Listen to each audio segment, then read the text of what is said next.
मैं भारत को भारतीयता की मान्यता के आधार पर फिर से खड़ा करना चाहता हूं, उस काम में लगा हूं। दोस्तों, कृपया भाई राजू दीक्षित जी के इन दुर्लभ वीडियो को अंत तक जरूर देखें एवं इन दुर्लभ जानकारियों को अपने सभी दोस्तों एवं अन्य लोगों तक जरूर से जरूर साझा करें। धन्यवाद। हमारे देश में अब मुझे ये समझ में आने लगा है कि किसी भी भारतीय नागरिक को चिकित्सा सुविधा की जरूरत नहीं है, चिकित्सकीय ज्ञान की जरूरत है। हेल्थ फैसिलिटीज नहीं चाहिए, नॉलेज चाहिए। नॉलेज की बहुत कमी, और इतनी कमी है कि पढ़े लिखे लोग उससे ज़्यादा पीड़ित हैं। छोटी छोटी बातें नहीं जानते।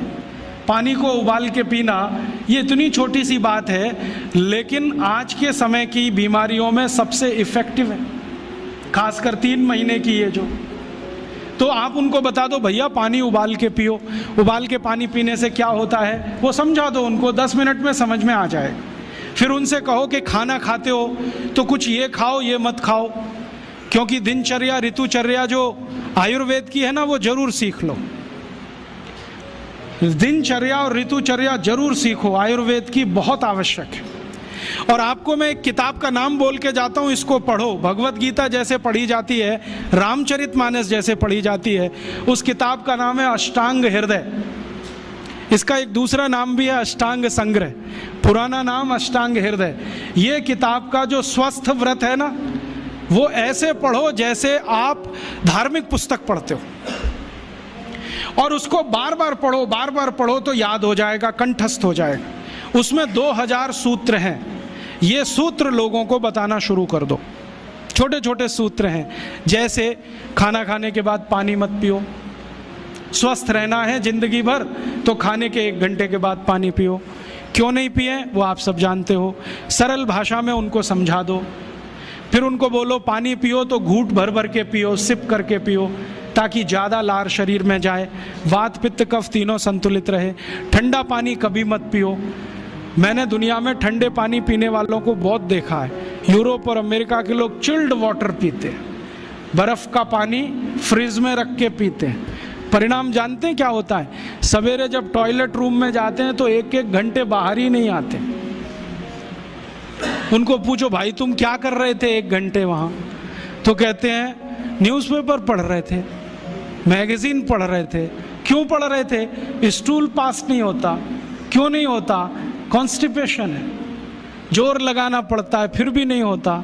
गाना भी गाते हैं मेरे सपनों की रानी कभी आएगी, फिर भी नहीं आती।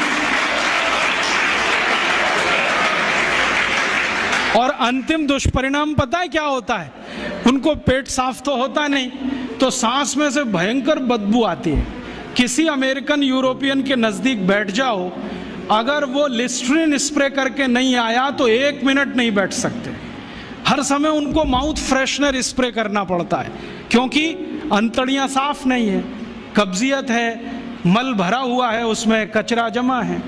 फिर उनके पसीने में से भी बदबू आती है। क्यों? कब्जियत बहुत है। और पसीने की बदबू दूर करने के लिए डिओडोरेंट स्प्रे करते रहते हैं। और आप तो सब जानते हो कि अगर कब्जियत है तो बाल भी कड़क रहते हैं, तो उन कड़क बाल को सॉफ्ट करने के लिए क्या क्या सब करते हैं। शैम्पू लगाते हैं, शैम्पू के बाद पता नहीं क्या क्या लगाते हैं। ये सब वो जो करते हैं ना, उनकी मजबूरी है, स्टेटस सिंबल नहीं है। इसको अपने दिमाग से निकाल दो कि ये कोई स्टेटस सिंबल। तो सरल भाषा में समझाओ, ठंडा पानी पीने से ये होता है, मत पियो, समझ जाएंगे। फिर उनको बोलो सवेरे उठो तो सबसे पहले पानी पियो। फिर उनसे बोलो खाना खाओ तो बैठ के खाओ, कभी भी खाना खाओ तो पूर्व दिशा में मुंह करके खाओ, सो तो पूर्व दिशा में। ये अष्टांग हृदय में इतने अद्भुत छोटे छोटी बातें हैं तो संस्कृत में है, लेकिन अब तो उसका हिंदी भी आने लगा है। तो हिंदी ले लो, हिंदी वर्जन ले लो, इसको पढ़ो, बार बार पढ़ो, और ये जाके गांव में सबको बताओ। फिर उनको कहो देखो ये तो है स्वस्थ रहने के लिए, अब तुम बीमार पड़ो तो बताओ तुम्हारी बीमारी क्या है। ये बीमारी है तो ये दवा है, ये बीमारी है तो ये दवा है। और मेरा आपसे एक निवेदन जरूर है कि अगर आप होम्योपैथी से भी इलाज करो तो उसकी मूल दवा जरूर बता दो। उनको ये ग्रीक और रोमन नाम में मत फंसाओ। आप कहोगे जी मैं तो ऑसिमम दे रहा हूँ, ये उनको कहो ये तो तुलसी का रस है भैया, तुम्हारे घर में फूलों से बनी हुई है, आसानी से मिलती है, जयपुर में मिलती है, दिल्ली में मिलती है। भंडारी वालों को अक्सर ऑर्डर दे के रखो, हमको इतनी भेजो। उनको जो पता चल गया कि आप प्रचार के लिए कर रहे हो तो मुफ्त में भी दे देंगे आपको। तो इस तरह से आप गांव-गांव जाओ, छोटे छोटे शिविर लगाओ, गांव वालों को इकट्ठा करो।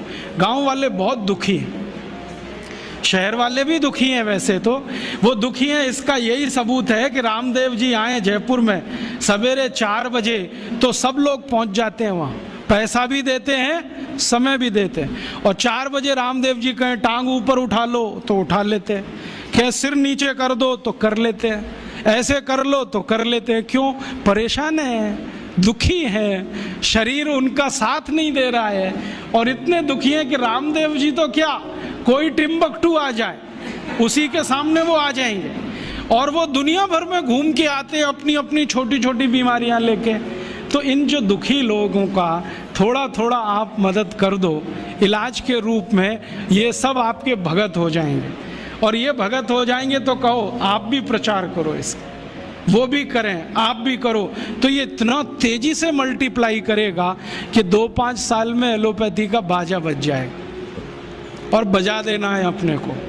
हाँ, ये संकल्प लेके चलो कि इनका बाजा हमको बजाना है। मैं बहुत जल्दी एक टीवी चैनल शुरू करने जा रहा हूँ एलोपैथी का बाजा बजाने के लिए। इनकी सब पोल खोलनी है मुझे। हाँ, इनकी इतनी पोल हैं मेरे पास, कम से कम 1,500 से ज़्यादा डॉक्यूमेंट्स हैं जो एलोपैथी के गंदेपन को सिद्ध करने वाले हैं, इनकी निकृष्टता को सिद्ध करने वाले हैं। ये कितने अनसाइंटिफिक हैं वो बताने वाले हैं, कितने डॉगमेटिक हैं वो बताने वाले हैं। मेरे पास ऐसे बहुत इंटरव्यूज़ हैं बड़े बड़े डॉक्टरों के, वो कहते हैं कि हम कोई डायग्नोसिस नहीं करते, तीर मारते, लग गया तो ठीक, नहीं तो तुक्का। और वो कहते हैं हम तो एक ही सिद्धांत पे काम करते हैं, trial and error, trial and error, देते जाओ गलतियां करते जाओ, देते जाओ गलती, भले मर जाए पेशेंट उसमें। हमारे पास तो कम से कम ये नहीं है ट्रायल एंड एरर वाला। हम तो जानते हैं कि तुलसी है तो उसके ये गुण हैं तो ये रिजल्ट आना ही चाहिए, मेथी है तो उसके ये गुण हैं तो ये रिजल्ट आना ही चाहिए। हमको सब मालूम है, फिक्स है, यहाँ वेरिएशन नहीं है। मेथी के जो रिजल्ट चरक ऋषि को मिले वो आज भी मिलते हैं। इसमें इतना सातत्य है, वेरिएशन कहीं भी नहीं है। तो जो विज्ञान में सातत्य होता है, सत्य ज्ञान वही होता है। तो हमारे पास जो सत्य ज्ञान है इसको लेकर आगे बढ़ें। दोस्तों, यदि आपको भाई श्री राजू दीक्षित जी द्वारा बताई गई ये जानकारी अच्छी लगी हो तो कृपया करके अन्य देशवासियों तक यह वीडियो जरूर पहुंचाएं। और यदि आप ऐसी जानकारियां रोजाना पाना चाहते हैं तो कृपया करके आयुर्वेदिक उपचार को सब्सक्राइब कर घंटे का निशान जरूर दबाएं। धन्यवाद।